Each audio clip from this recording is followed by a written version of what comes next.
Hello, everybody, and welcome to the Trade Talks Live. I am Roger Wakefield, coming to you on Monday, July the 7th. Yeah, good Hope morning, everybody had an amazing 4th of July. Oh, look, I beat everybody, not Henry.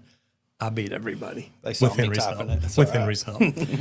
How are y'all doing? If you've been here before, welcome back. If this is your first time here, we are so glad that you're here. And I'm going to move this back just a little bit because Oh, yeah. I want to try to get a little. I want to try to get a little bit of you in there too, you know? Yeah, trying to make him look good on TikTok. That's hard to do. Hard. Anyway, Good luck on I that. know. Tried hard to get him to look good anyway. Hope you all had a happy and a safe 4th of July. Hope you all made it back in with your fingers. Before we get going, I want to say, think about the people down in Texas and the floods. Guys, almost 70 people have already died, and a lot of those are children. So I want you to think about them, I want you to pray for them, and just, man, keep them in your thoughts and prayers. We've both got kids. He's actually mine. So that hit really close to home.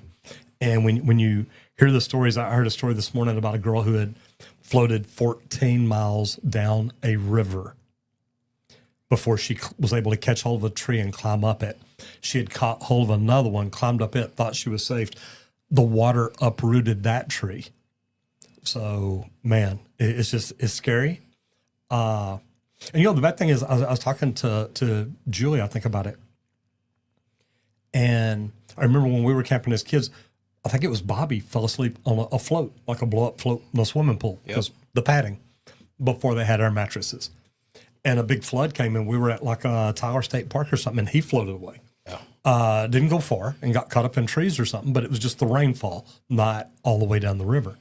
So, man, it can be very scary, very dangerous, but, just thoughts to them. This is the Trade Talks Live. We talk about the trades 1 hour every day at 11 o'clock Eastern time because that's lunchtime. And we think that each and every tradesperson should have the opportunity to learn a little bit more about their craft, their trade, because the more you learn about it, the better you do, the more you grow. And if you will keep studying your niche, your trade, your profession, you can move up to the top 5% of your industry. And it doesn't take very long to do it. And it's not learning everything about everything. It's so there's less out there that you don't know anything at all about. So we do a lot of research. We, meaning us, if you know what I'm talking about. I'm the mouse in the pocket. He's the studious person, the studious person here. But guys, we do this for y'all. I've been plumbing for 45 years. I've done everything from residential, commercial, industrial, new construction, service, non-union, union, non-union again. I've done it all. So if you've got any questions, love to help y'all out. I am Henry Wakefield, 20-year pipe fitter by trade. Got kind of the same backstory. I worked a little bit of everywhere. But now I get to run Leak Pro, and we would like to thank Leak Pro for sponsoring today's episode of the Trade Talks, where we build the most precise leak detection system for professional plumbers. I always suggest checking out the complete kit.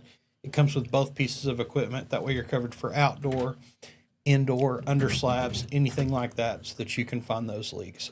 So check us out at www.leak-pro.com. But if you're not familiar with the process of doing leak detection and it's something that you really want to add in or start your own business, give me a call because I offer a 2-day in-person training here just outside of Dallas, Texas, and I will run you through every part of the process. Give me a call. Let's discuss it. Make my phone ring at 1-8888-LEAK-PRO. I'd be happy to discuss the equipment or the training with you. And if you want to learn to do what we do, man, that started with me on YouTube. I made a free webinar to help people out. You want to learn more about it, go to www.justmetroger.com. Now, we're going to go ahead and jump into the national news. Federal funding announced for critical infrastructure repairs nationwide. The U.S. government is allocating $750 million in grants for critical infrastructure repairs across multiple states. Now, the immediate job opportunities for construction professionals in road repairs, bridge maintenance, and public utilities. Now, the focus is on deteriorating bridges and highways identified as high risk. And guys, these are something, think about it. How often do you drive along and you ever see people working on the bridges? It's not very often. And I remember driving from the airport home one day, and I was on 635 coming around through over where I guess it's almost Grapevine area. And literally, I'm driving along, and I just see a piece of concrete fall, and it's part of the bridge. And I mean, I called 911 and said, "Hey, look!" And of course, the next day they had cones set up, and then a couple of days later they had a repair crew out there. But that could be dangerous. I mean, imagine driving along and just a piece of concrete falls and hits your windshield. You're driving 70 miles an hour. You're only going to think about it for a second. That's it. Yeah, you don't have more than a second to think about it. Yeah. Projects emphasize public safety and sustainability with innovative construction techniques. Now, the estimated creation of approximately 10,000 construction jobs within the next year. Guys, I don't know where we're going to get 10,000 people. I'm just telling y'all, look, we need more people in the trades. I talked about that this morning in one of my videos that I shot. Each and everybody out there needs to, start telling people about the trades. If we don't, we're going to be in trouble. Every person we talk to is like, look, we need people. Yep. Everywhere. Every single day. One side of the country to the other. Yeah. Everybody needs more. It's affecting every one of us. Mm-hmm. All right, moving into the bottom line. Effective strategies for reducing job site waste. Now, I remember the first commercial job site that I went on that had like 10 different dumpsters. And I'm like, can remember what is all this for? Yeah. I hated being that apprentice that was, hey, take the trash out. And you get out there and you're like, you're spending an hour. This ain't the trash can. Hold on. Like, oh, I got to sort all this now. Yeah. Oh my gosh. What just happened? And it ain't just like home where you got two dumpsters. This is trash. This is recyclable. No. But concrete, tile, porcelain, glass, plastic, wood, metal, trash. I mean, they break it down that far. So I ordered multiple gondolas. You bet. So I never had to sort trash at the dumpsters again. There were specific gondolas identify them, and that's what goes in them. That's it. And if you see somebody walking by throwing trash in it, you wear them out. Big time. I want to jump over here. Matt McDonough says, Mr. Miyagi of Plumbing is Square. What's up, brothers? Coming to you from Phoenix, Arizona today. Yeah. Let's go, Leak Pro. Gentlemen, got to go. Have a lovely Monday. Thank you, sir. Says, also heard someone ask me about last week. I'm a plumber, HVAC, and electrician. Man. Matt's got him covered. I don't know if I'd tell people the electrician part. No, if I was all three, I would. I'll tell y'all, Matt knows how to hold a broom. I'm just saying. Just saying. Well, that's the plumber. It comes out. That's what it is. Okay. Okay, so just a rotation, please. Oh, I'm sorry about that. Perfect. I get carried. I got talking about Texas. I was talking about rain today, and we were expecting rain, and man, it poured down here for a little bit. It's been on and off all week. Like rain has come. Like it was pouring down rain this morning, and there was barely even a little bitty blip on the radar, and I'm going, wow. Speaking of blip, cover this. I got to go blip something. So honestly, the importance of the waste management to reduce operational cost. And guys, it's about saving, things like that. Like he was talking the different types of dumpsters, while we have the wood, while we have the metal, things like that. All of the metal dumpsters goes and gets recycled. It gets reused, melted down, and put into another building somewhere. And that's where all this is headed. But it cuts down that waste on the job. Do you know how nice it is when you have a metal dumpster and you need a piece of metal for something? You can just go out there and there's metal. You've got a store to shop from. Honestly, I've seen it a lot on jobs where you just need that little piece to prop something. Guess what? This makes it so easy, but it does cut down a lot on the waste of jobs. And then you're not going out and just buying more metal when we've got a scrap pile out there. You're not sending that metal to the dump either, and it disappearing there and not getting reused. That makes your job make more money. That's right. Real world example. Construction firm in Atlanta reduced waste disposal cost by 30% through the targeted waste reduction programs. I was a piping guy, so one of the major things you did when you ran a job is you set up a metal dumpster collector. He would recycle everything. It did not cost you to have that dumpster on site. Normally you made money on it. You typically got paid because you had that set up that way, because the metals that were getting recycled. I and did money that. would come back. First United Methodist Church downtown Dallas. We demoed a boiler that was probably as long as these 2 offices. Yeah. Okay. And we were literally looking at, okay, if I bring my guys in here, we're going to cut it in pieces. We're going to do this. We're going to do this. We're going to do this. I literally called a recycling company. I said, man, I got a crazy question. Do y'all do any demo work? And they said, well, we don't try to do much. What do you have? So I've got a boiler that probably weighs 4 tons and I need it demo. They're like, yeah, we'd like to come look at it. Came out, looked at it. They said, how much do you want for it? I said, well, I don't want anything. I want it demoed and taken out of here. I just want it gone. So they demoed it, took it out. They were coming to me like every other week. Would you like to go to a Ranger game? Would you like to go to the Cowboy game? What do you want? And it's like, man, that's really pretty cool. That's it. So they were paying me to take away my stuff that I put money in the job to do. You can make your jobs really, really profitable that way. But material reuse programs, on-site recycling initiatives, stuff like that, accurate inventory management to know what you've got for the stuff that you're like, hey, we got a piece of scrap metal here. Don't throw it in the trash. Put it over here in the metal storage area, and we might be able to get something else out of it. Saves you money. And then the benefits of your digital inventory, if you can track all that, that also helps your material tracking through your software because you know what you've got, what you need, and it'll keep you from ordering just a lot of extra stuff. Imagine if somebody cut a 21-foot piece of pipe every time they needed a pipe. I need one 5 feet today. I need one 8 feet tomorrow. I need one 3 feet today. Well, now you've probably got 50 feet of pipe laying there. And it's like, why didn't we cut all that off one piece? Yep. And some people don't think about that.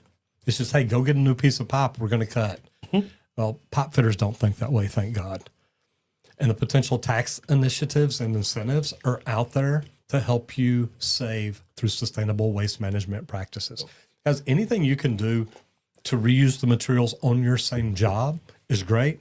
I love being a lead AP. You start looking at how can we source this project within, 100-mile area where no materials come outside of that area. It's hard to do, but it can be done. All right, we're going to talk about safety here. And latest OSHA updates on fall protection. Yes. Man. Fall OSHA protection, the OSHA's biggest all one, about guys. it. That's It is. And Slips, trips, and falls. Biggest accident causer on job sites. That's it. Or biggest accidents reported. accidents, fatalities, all of the above is led by slips, trips, and falls.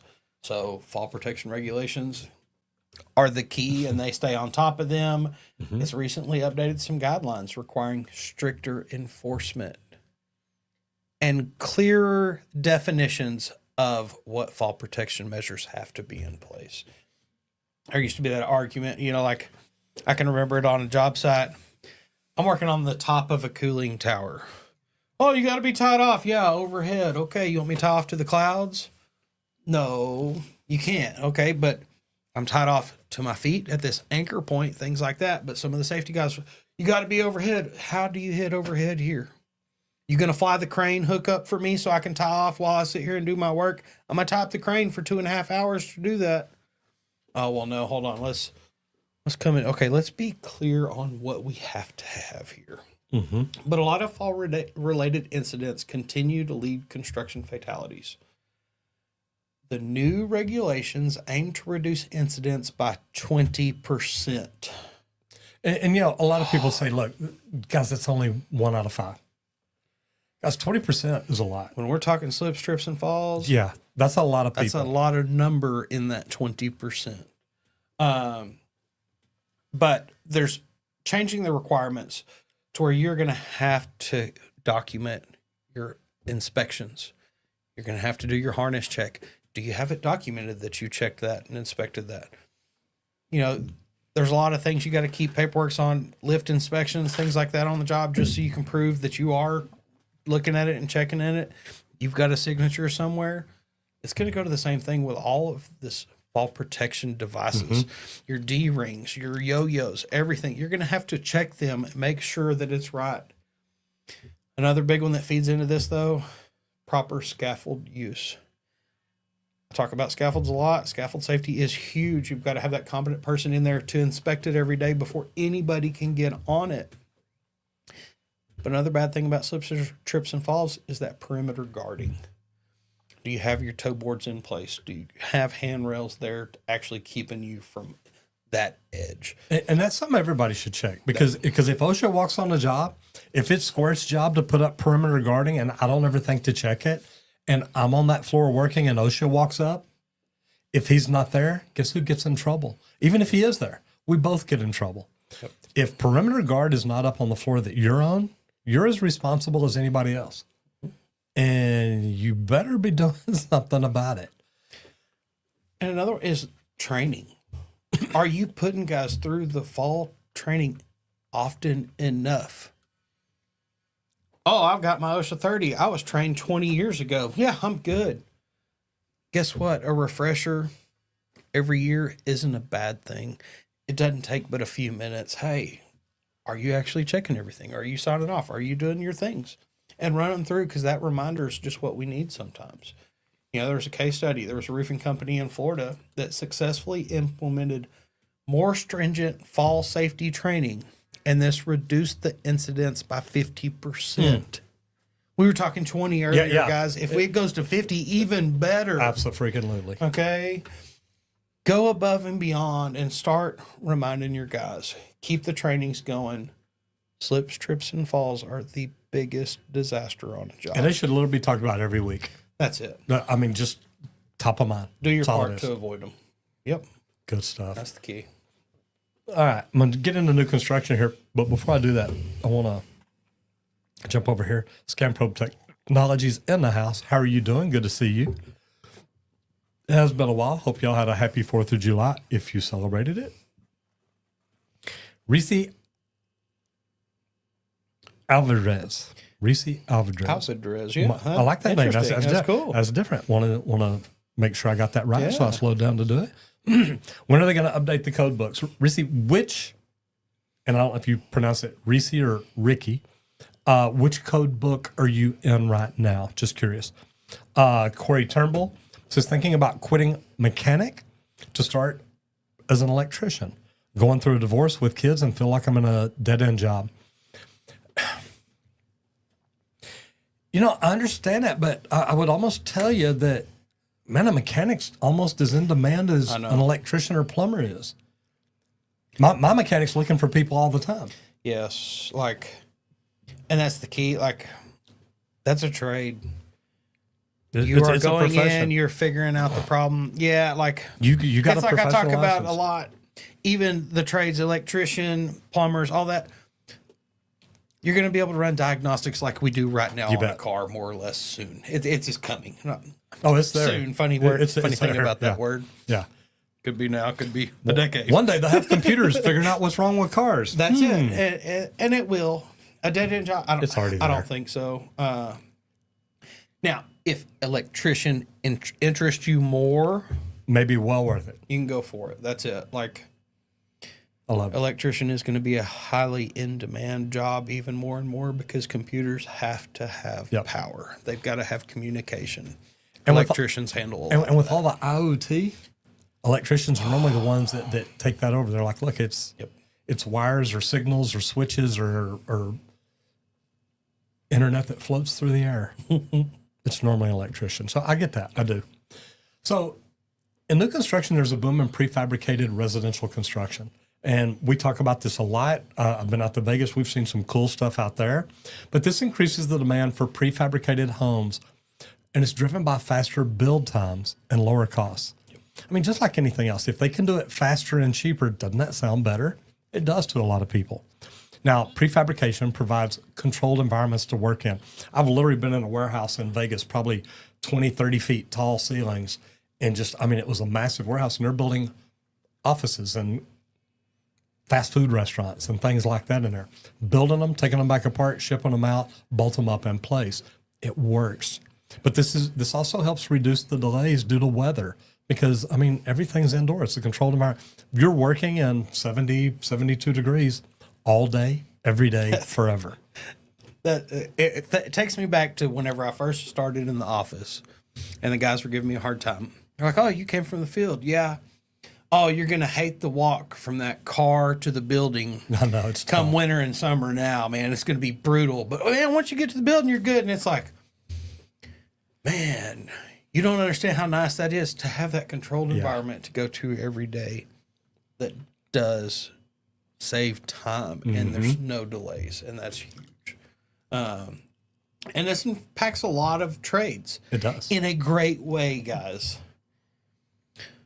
HVAC guys. Working in HVAC. Right now, it is summertime. They're working at about 120-degree attic, and it's 10:30 in the morning.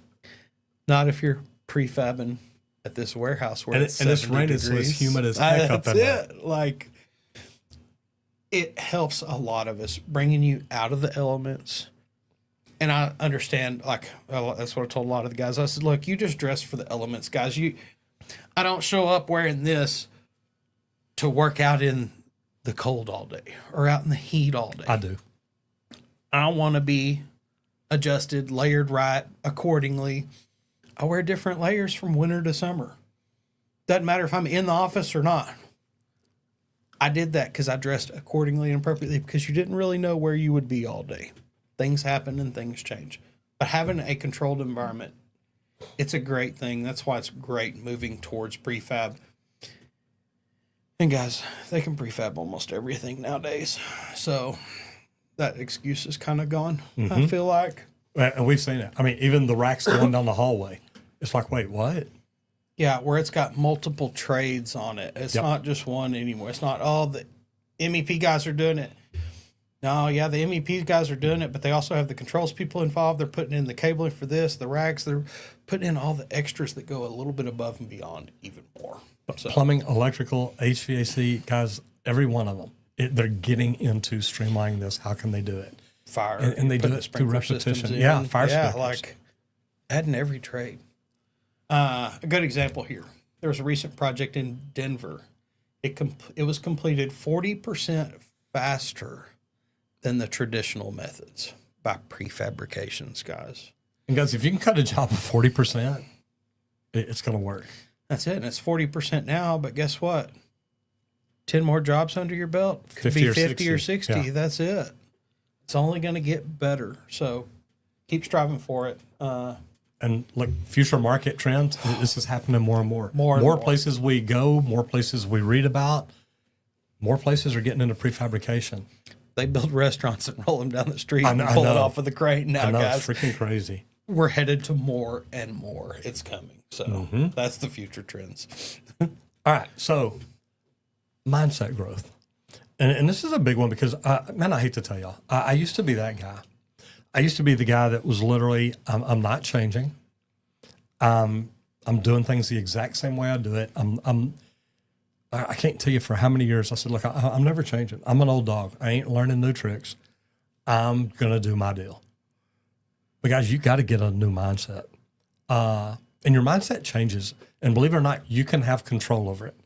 But in order to boost your job site morale, you do it through effective leadership. You motivate people. And the importance of strong leadership in maintaining high morale and productivity. I understand that sometimes you got to tell people, look, this is what we're doing wrong, and we got to quit doing it. Yep. But you also got to say, look, we want to grow, we want to get better. And how do we do it? How do I get better? How do you get better? What do you need to learn that can make you better? What do I need to learn that can make me better? But some practical leadership tips, just be clear in your communication and regularly recognize. Both ways. Yeah. In the way you give it and the way you receive it. That's it. That's it. And that's the key there for that clear communication. Both directions. Not just, I clearly communicated what y'all need to do. Yeah, but what did they have to say back to? Did you listen for a Right. moment to hear any of their inputs? When you do that in that leadership role, you gain respect so quick, and then it keeps everybody on the same path. Plan that work and work that plan. Clearly communicate that with your team, and you are all on the same page. And that's huge. And I like the number ones. It does it whenever I post. I know. YouTube at it. It's pretty cool. Yeah, that is pretty neat. I want to jump over here just real quick and then we'll finish this out. Eastside Tony says detailing departments are getting bigger and bigger because that's where companies can save money. Yeah, the leaner you can get on your pre-construction, the better your construction is going to get. And we've been saying that for years. And then Matthew Trevino says, adaptation and flexibility is one top quality that is essential to success in any field.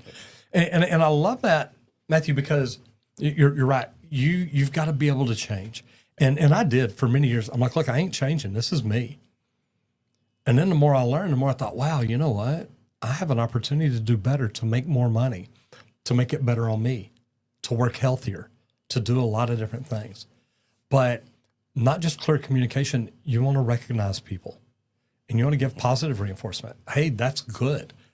You know, talk to somebody about thumbnails this morning. Said, look, thumbnails are amazing. We need to look at our audience more and tie it to them. That way it tells the story to them or flows a certain way. But I mean, even my YouTube coach is like, dude, whoever's doing your thumbnails, they're doing quality work. Yes, they are. Yeah.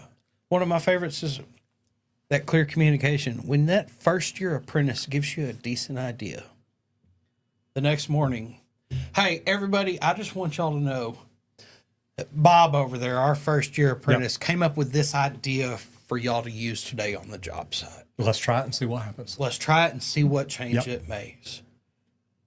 That recognition, that spot from listening to the bottom up, not just the top down, that resonates with your team. People love that. You know, I used to love working with Burt Wells because when he starts the meetings, he said, guys, look, this is not just top down. This is bottom up. You know, it's back and forth. He says, y'all don't work for me. I work for y'all. He said, that's how we get better. I'm like, man, I do. I love that.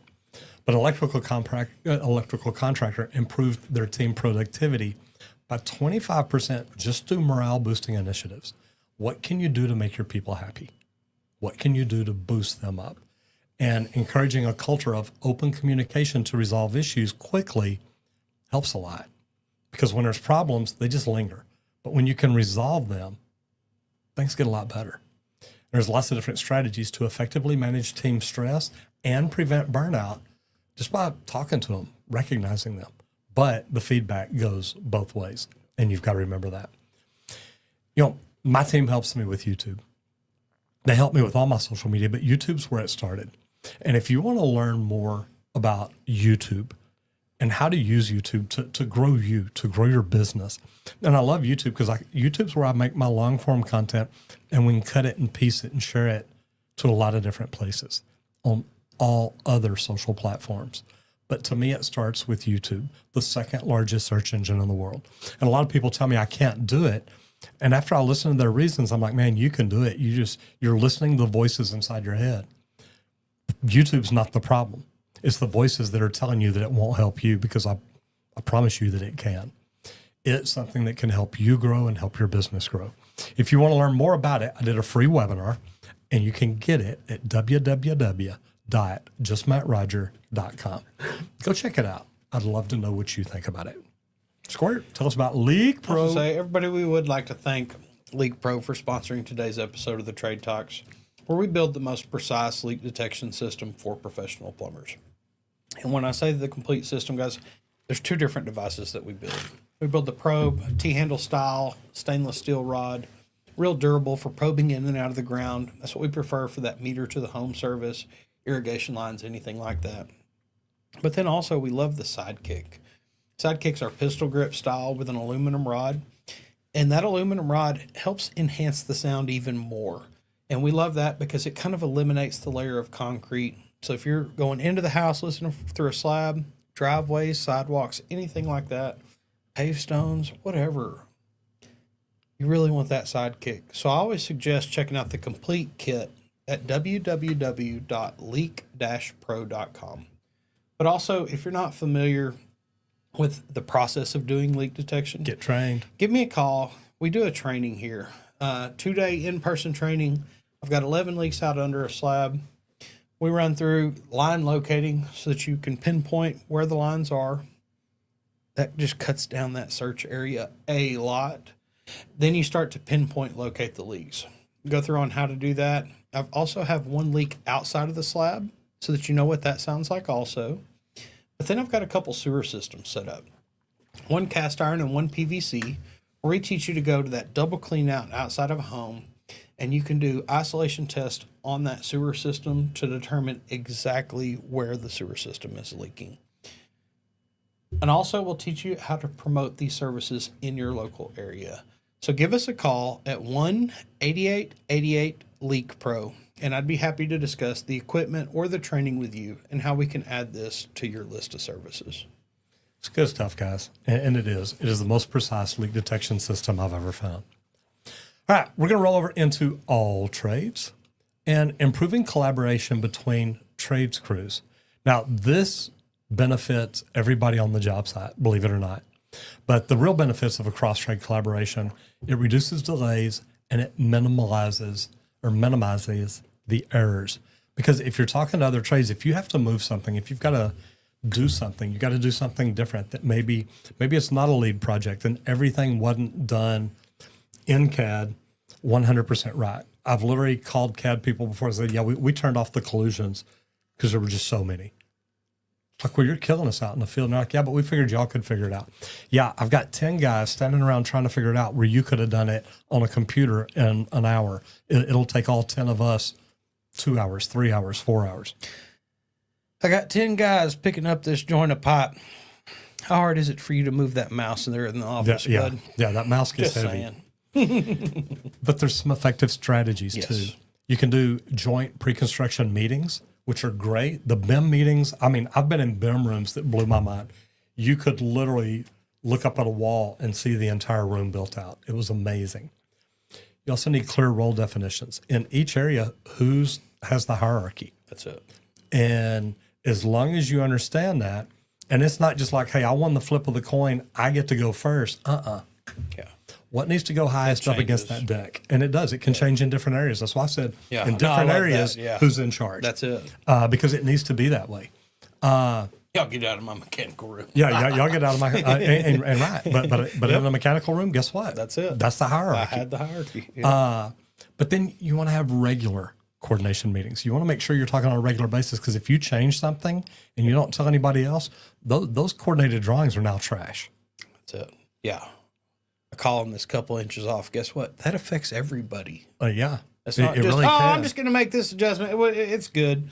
No, you need to clearly let everybody, hey, this is off. We need to figure out which way are we shifting? What are we doing to help fix this issue, this problem? How do we resolve the problem? That's right. Where it's beneficial to everybody. Multi-trade project in Chicago reduced conflicts by 35% through improved communication protocols.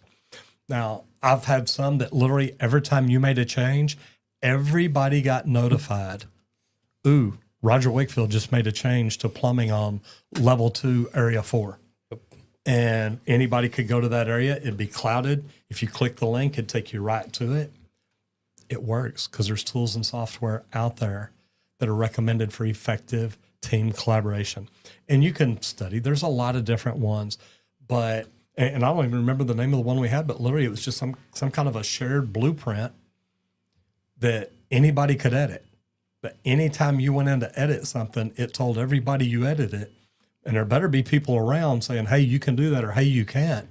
And we'd normally get like a group of us go and say, okay, so look, due to this beam being 2 inches deeper, I've got to drop down. But if I drop down the ducts, and you get everybody there involved, and it's really easy to look at the area and say, well, you got HVAC, plumbing, and electrical here.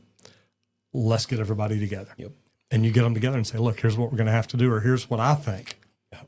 What do y'all recommend? Do y'all see something different? Got a shift? Is there a cheaper way to do it? Is there an easier way to do it? What's the best? But having all of them involved in that decision goes a long way too. And that's the key to these pre-planned coordination meetings. You want everybody discussing it together. We all see the trades a little different in what we do, what they do. But when you get them, like, that's why I love our team. We're such a variety of people. I know. Because when we talk about something, we get all the different perspectives and different inputs, which help a lot. And that's the key to these coordination meetings, is you want everybody to participate so that everybody can be heard for their parts.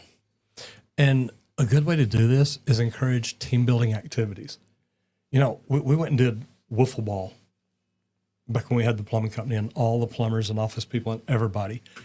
It was so freaking much fun. Yeah. I mean, you're literally in bumper cars trying to throw a wiffle ball at a target in like a basketball backboard. So much fun. But you do that and you get out and you have fun together. I've been on team building things where you go into escape rooms. You've got a team. Let's go. How do we get out of here? And man, it's good, especially if you got like a good project manager. He's like, okay, look, step number 1 right here. And you start putting people in, hey, you take care of this, you do this.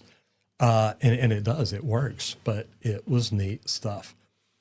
But doing that builds mutual respect among your trades on a job site or your company, whatever it is. I even like that for the office and the field together to kind of intermingle some. We would do that as like for company luncheon, let's say.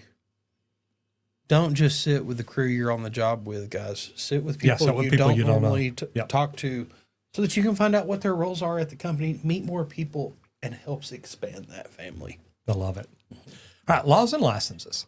Now, there's some recent changes to the building codes in California. California implements stricter building codes to improve earthquake resilience. Now, I remember the first time I went, matter of fact, I went out to Darren Merlot's house to do leak detection training. And he said something about his water heater, and he opened up the garage. I went there and looked at it. I mean, man, it's strapped down to the wall. And I'm like, dude, what is all this? He's like, well, it's for earthquakes. I'm thinking, number one, I don't want to be here with an earthquake comes big enough that you're afraid it's going to throw your water heater into the garage floor. But I mean, that's what they deal with. And so the key updates include reinforced structured requirements and advanced material standards. A lot of different trades are affected. You've got concrete workers, structural engineers, framing carpenters, but also think about the plumber, the electrical, and the HVAC that's got to make sure their stuff doesn't get knocked over. Hey, I can remember the first time I had to include in a bid a earthquake rated valve. Seismic protection. They wanted to make sure that no matter what happened, this water could be shut off. I'd never heard of that before. And I'm like, wait, what? Boss, you heard of this? What is this? Like, and if he's from Texas, he's like, nope. He's like, this is California stuff. Yeah. But because the standards are that way in California. They're from California, so they drew it here just like there. And he's like, hey, you may put in an RFI though and see if they really want that here, because you don't have to. The earthquake we get is so minimal here. I thought it was a gang box rolling across the floor. But then again, most of these jobs, most of these manufacturers, they understand that's the code in California. Yep. Remember, y'all, California is the biggest state. If they're making them for California, just make them for everybody. Yep. It's not that much more to it. So check it out. Make sure you understand what's going on. Yeah. Especially if you're in California. Now, the potential penalties for non-compliance and proactive steps that businesses can take to make sure that they are, check what's going on. Yep. Know what code changes are being made and keep up with them. You know, if you're at a big company, they've got people that just check stuff like this all day, every day. What's the latest implemented thing? I remember, when we were fighting for our Texas plumbing license, knowing what we needed to do, how we needed to do it, and when it had to be done by. Anytime there's changes on water heaters, any codes, any thermal compliance, anything like that, you're always ready for it. That's it. And let this be something that you're discussing with other companies out there. Yeah. Don't keep this just, we're not going to tell anybody that we saw that, we caught that. Try to spread it so that everybody knows, so that everybody's ahead of it. Let's compare apples to apples, not apples to oranges, because that always sucks too. Yeah. So do that, study, know what you need in your local area, because what you need and what I need is going to be two different things. Y'all know we're in Texas. It's going to be different. California, which is the one we're talking about now, is definitely different. And they're further ahead than everybody else. That's it. I mean, they stay ahead. So, look, I get it. I have no problem with it. And Ricky or Reese Alvarez, never heard, what code book are you working in? Just didn't forget about you. Okay, business training. Enhanced field productivity through mobile technology. And I got to tell you, when I started plumbing, even in the 90s when computers came out, if you'd have ever told me you'll have a computer with you every day, matter of fact, you may have a computer on your wrist, you may have a computer in your pocket. Yeah. And y'all say, this ain't no computer. BS. Put a problem in, it computes it. It's got Google on it. It does it. But the advantages of deploying mobile technology for real-time job site management, guys, if your managers don't have laptops or iPads on them all day, every day, you're already behind the game. There's apps out there like PlanGrid, Procore, that improve job site efficiency. You know, we look at Jobber, we look at Go High Level. There's so many different things out there that work really, really well. There's a plumbing firm that reduced project delays by just 20% using mobile field reporting. Remember, we were talking about it a while ago. I'm on an app making changes and everybody's notified immediately. I loved this whenever the safety guys first, they rolled out an app for our safety team and it was all mobile. And they would go through, hit the check boxes and everything. You got the safety report for your job site before they even walked off the site. As it was happening. As they were headed out that door, oh, finalized, boom, boom, boom. It was pinging you and you're like, oh, there's my report. Oh, there's safety. There's safety man headed out. Oh, awesome. Stay on top of everything. Apps are the key nowadays. And it is becoming more the norm. Get some devices out in the field. Don't be scared of that. And don't just get them out there. Train your staff effectively. How to use it. That way it maximizes the benefits of it. And I remember talking to Ronnie one day. I was walking through and sat down in his office. And he said, man, what's the deal? He said, you know, I walk out to these job sites and I talk to these superintendents or foremen and say, hey, you understand how to do that, right? And they'll just say, yeah. And then I come back months later and they're not doing it. They don't know. And he said, why? Yep. I said, Ronnie, look, I said, nobody wants to look you in the eye and say, no, I'm not using it. I don't know how to use it. We don't want to tell you we can't do anything. So my thought would be, don't just ask them to use it. Say, hey, pull it out and show it to me, and let's go through it and let's talk about it. Let me show you how I use it. Teach them how it saves time for everybody. It'll help. That's it. And man, he just told me, he just kind of looked at me. He said, is it that easy? I said, Ronnie, it really is. Come in my office, sit down and say, hey, are you using this yet? If I tell you, yeah, I say, well, show it to me. It's like, well, Ronnie, I don't think I'm using it the right way. Okay, show it to me. Yep. And it may be, okay, I would do it a little bit different. Here's how I would do it. Okay, here's how I use it every day. Here's what I need to see. And just show me the little things that you do. It'll be okay. And if you can show me how to make my job a little easier, I'll figure out how to make my job a lot easier. Yeah. And give you more. And that's what it's all about. But future trends in mobile tech, the adoption of it for construction and trades, it's just going to keep getting bigger. So get on it, learn how to do it. We talk about the IoT a lot. And first time we pulled it, it's like, what's IoT mean? I don't know. Thought you might know. I thought you might know. Okay, let's do a little research. The Internet of Things. Guys, it's all getting out. It's all out there, and it's going to make our jobs easier. Learn how to make your job easier. And your managers. Yep. Vehicles. Go ahead. Man, you started to say something. Okay. Vehicles. Optimizing vehicle selection for tradespeople. Yep. It's been a while since we've discussed like the differences out there, guys. Like we ain't just broadly talked vehicles, and I'm kind of happy that we haven't actually just broadly talked them in a while. Mm-hmm. This is pretty cool. Everything's coming out with something new, something better. Oh, this got more power. This has more juice. You know what I want? I want a tank. I'm just durability. One of the biggest issues. I saw Indiana Jones happen to be on the TV and he's coming through in the tank and everything, and I'm like, yes. See, we all want. That's why I wanted one of the old H1s, the big H1, full size. They're like, well, we make the H3 now. Yeah. So even there, okay, you got your H1 and your H3. So you got to compare which one is actually more feasible for your business. Do you need to be able to drive through anything? You're going to want that H1, you know? Maybe. I mean, how's the durability? Mm-hmm. And, you know, now there's a lot of options. We got gas. We got diesel. We've got electric. What? We've got electric. We got all these options. What's the right thing for you? How much crap will it carry? How much crap will it carry? That is one of the most important things that you're going to have to figure out for your trade, because plumber's truck's got to hold a whole lot of crap. and keep moving. I remember seeing an electronics, like a TV repair guy driving around one of those little bitty smart cars. Yeah. And I thought, man, there is no way a plumber could ever do that. But I kind of pulled up at a light. I guess he was out of the truck because the back end was open. And he opened it up, and I'm looking at it. I'm like, man, he's got a million different things in there. And it's stacked out. Yeah. And I'm like, and think about all this Milwaukee pack-out stuff now. You don't need near as much room as we used to. No. It's a little more organized. You can be more organized now for sure. But cargo capacity is one of the biggest issues. What all can you get in it? Right. Can you stand up in it?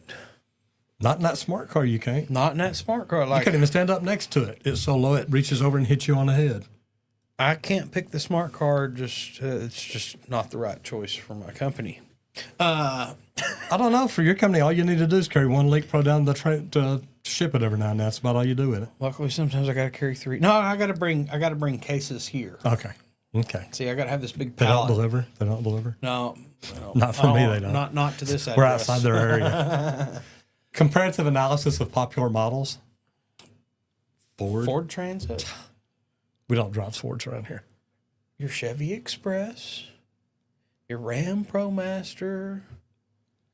Mercedes got some Mercedes, up there too. Mercedes has some really nice ones now. Like, and I think it's weird that I'm actually saying that nowadays because I would have never thought that would ever come out of my mouth. Oh, you may want to get a Mercedes. Man. And me too. But I've been in them, and it's like, you know what? It's a nice vehicle. They are. They're nice. They're roomy. You can stand up in it. That's my favorite part.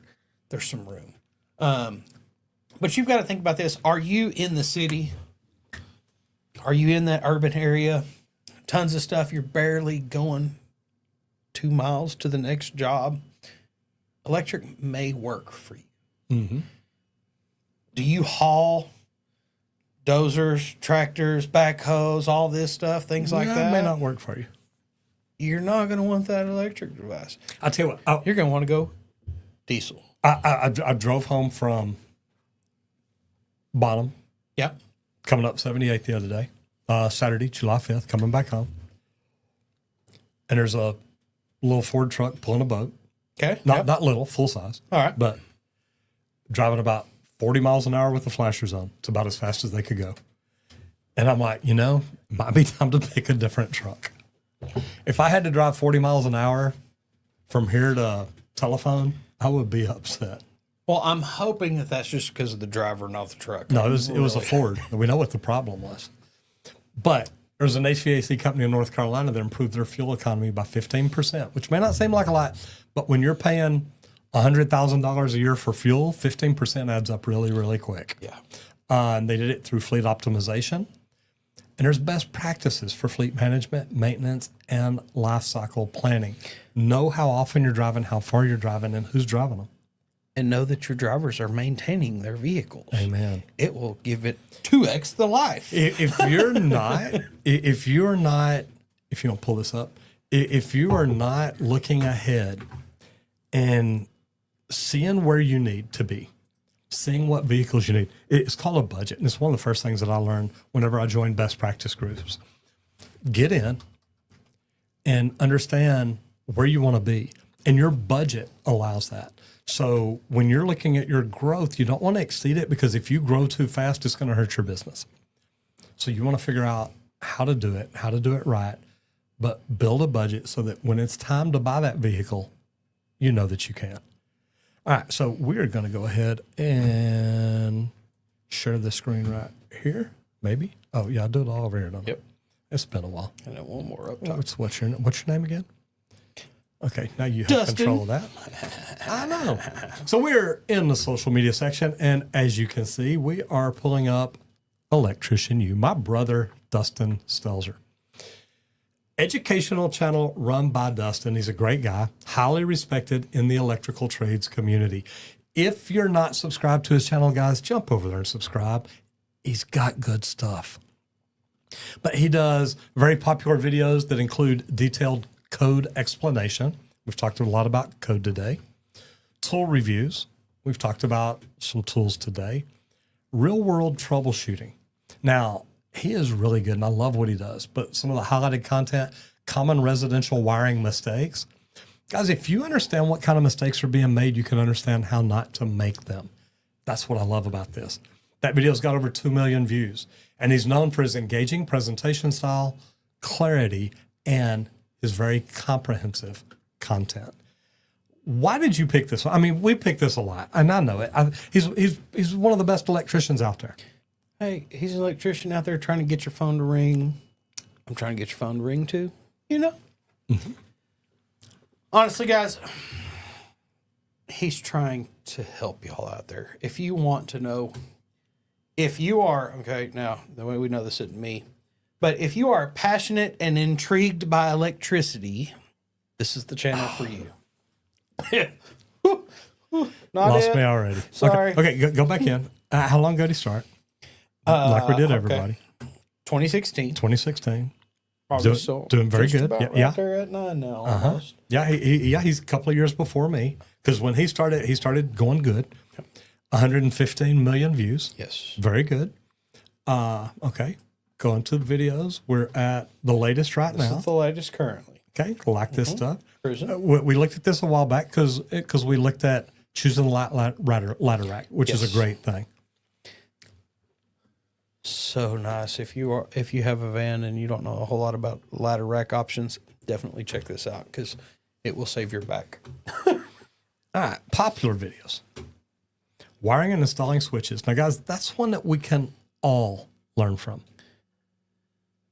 That's it. Basics. Understanding what needs to be done out there. Conduit bending, like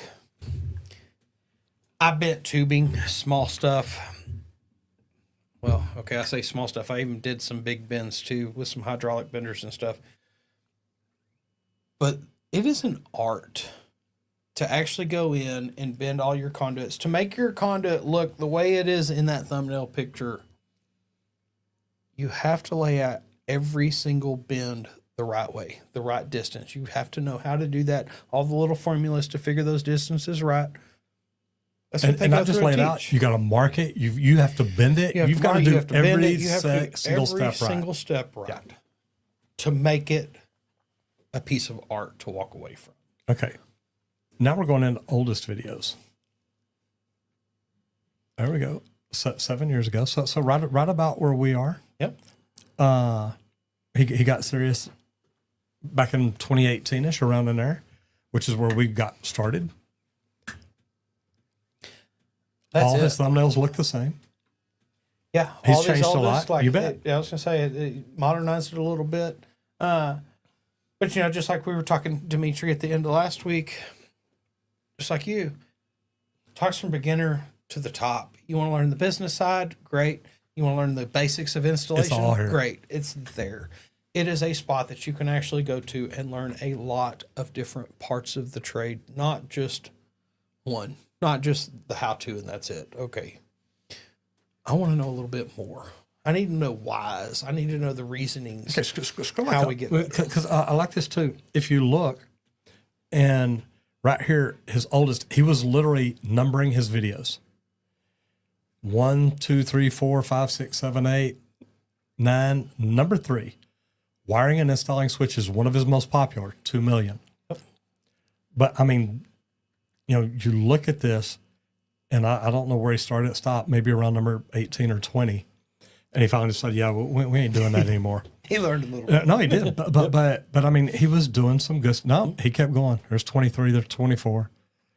I think he just quit numbering them for a while. Quit, yep. And maybe he starts again. I don't know. But, you know, look, Dustin's a great guy. We love what he's doing. He is just, and number one, he's a wonderful person. First time I met him, I went down to see what he was doing, how he was doing it. Went and met him at his studios in Austin. And he's 2 big, probably 36-inch TVs in front of him that he's editing his videos on. And I'm like, wow, you do all that yourself? And he said, yeah. And we started talking, and he wasn't using any tools like TubeBuddy or AI, vidIQ, anything at all like that. So it was neat. Looking for an electrician channel, that's what you're doing. Yep. There you found it, Corey. I don't know when you put that up. That is what you are plumbing like. Yeah, I guess it didn't scroll up. Yeah, I don't know how long ago you pull off so I can see the time on it. 10:51. Okay, so not very long ago. Okay, so Corey, there you go. Man, Dustin does what we do. He's a great guy too. Morning. Morning. How we doing? And the white noise is plumbing pays more. You know, and man, I'm going to argue with you. I agree to an extent. It can. I think plumbing paid me more because I love plumbing. So what I will tell you there, white noise, is if you love plumbing, you're right. It will pay more because you want to learn more about it. You want to get better at it. If you don't love plumbing, like me, if I'd have got into electrical, I'd have been like, yeah, it's just a job. Because I hate the idea of even getting shocked. Yeah. Those little hand buzzers used to piss me off. I'd hit somebody in the mouth. It's like, sorry. You know, it's weird. Like, I don't like getting shocked, but man, them welders love shocking me occasionally. No, oh yeah, they do that because it's fun. I know. Are your gloves wet? Hold on to that for me. I'm gonna run a bead. And then they make sure to hit that arc just Absolutely. where it needs to be to shock you. Good times. It works, but it is. It's a lot of fun. Guys, we have fun because of what we started doing on social media. And we started with YouTube. And I started with that because I literally found out that YouTube was the second largest search engine in the world. And I want y'all to think about that because if you've got an opportunity to get found on the second largest search engine in the world, most people out there right now can just go search the word plumbing. They find me. They can go search leak detection. They find me. They can go search slab leaks. They find me. What is it that you would like to be found for? Because you can be found for it too, just like I do, just like Dustin does. And put that information out there. A lot of people tell me I can't do it because, and the truth of it is, it's YouTube's not the problem. It's the voices in your head telling you it won't work for you, because it will. I made a free webinar to teach people how to get over this, how to get over the fact that they don't have the right equipment. They don't have enough followers. They don't have enough viewers. It's something you can do and you can get over it. So if you want to learn more about it, go watch the free webinar at www.justmattroger.com. And if it's something you enjoy, man, you may think about trying YouTube. But either way, go watch it, come back and let me know how it worked out for you. And everybody, we would like to thank Leak Pro for sponsoring today's episode of the Trade Talks. They let us come in here, hang out, and talk trades for an hour. And Leak Pro manufactures the most precise leak detection system for professional plumbers. I always suggest checking out the complete kit. It is the business in a box. It's got everything you need for outdoor or indoor leaks. So check out the complete kit at www.leak-pro.com. If you're not familiar with leak detection, give me a call because I offer up a 2-day in-person training here just outside of Dallas, Texas. I'll teach you to locate lines, pinpoint locate leaks under a slab, outside of a slab, even in sewer systems, and how to get your phone ringing so that you can provide these services in your area. So give us a call at 1-8888-LEAK-PRO. I'd be happy to discuss the equipment or the training with you. And guys, it works. I mean, if you're a plumbing company owner, it can completely change your bottom line. If you're a plumber, it can change how much money you make personally. And if you're working for a company that could use it, talk to them. Maybe they'll buy the equipment. Maybe they'll bring you in and train you. Anyway, it can definitely change everything about your business. You're not referring that out to someone else now. You're actually taking care of your customers better than most other companies do. So like you said, if you want to learn more about it, go to www.leak-pro.com or call 1-8888-LEAK-PRO. Once again, guys, please remember the people in Texas. Almost 70 lives lost the last I heard. And it's something you need to think about, because when you send your kids off to camp, do you ever think, well, what's your safety procedures for floods? What happens in cases like this? And Lori says, have a great day, boys. Thank you very much. But guys, think about the people in Texas. A lot of people lost a lot of family members. A lot of kids were lost and a lot of lives lost. So please keep Texas in your prayers. Whatever you do out there today, do it safe and have fun. Everybody, have a great rest of your Monday. Hope to see you back here tomorrow. Get out there and hit it effing hard, because you know we will. Bye. See y'all.